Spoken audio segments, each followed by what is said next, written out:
Kotlár nás zaujíma a k tomu by som chcel ešte dodať jednu vec. Vy ste povedali, že teda pána Kotlára neodvoláte, pretože mu teda dôverujete. Áno. Druhá strana mince je, dôverujete aj Slovenskej akadémii vied a tomu, Pán redaktor, akým vecom, to ktorý nie je tam robia? súboj o tom. Tu sú dva dokumenty. Je dokument znalkyne, ktorá niečo povedala, a potom tu máte Slovenskú akadémiu vied, ktorá nie je certifikovaná ako znalec. Pozor, to by ste tiež mali zdôrazňovať. No to určite aj zdôrazňujeme, len dobre, vy ste tak sú poverili Sávku. áno, takže... ja nemáme nikoho iného. Na Slovensku nie je nikto iný, žiadny znalec, ktorý by to vedel urobiť. Mohla to urobiť iba SAV. A tu sú dva materiály, ktoré majú nejaké rozdielne posudky.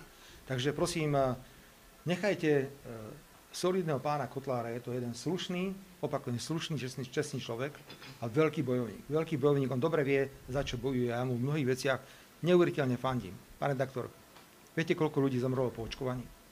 A nechcete to povedať, lebo ste krmení reklamou z farmafiriem.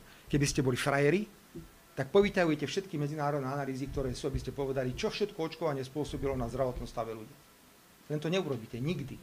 Veľa ľudí zomrelo, ale priamo aj na COVID. Lebo v reklame máte veľa farmafiriem. Dobre, ale teraz sa pýtate na Kotlára, tak na to odpovedám. Ja nevidím absolútne žiadny dôvod.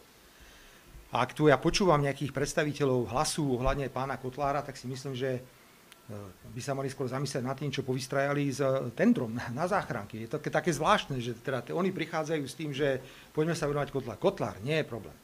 Problém bol COVID, nákupy, očkovanie experimentálnymi látkami, ja som to odmietol.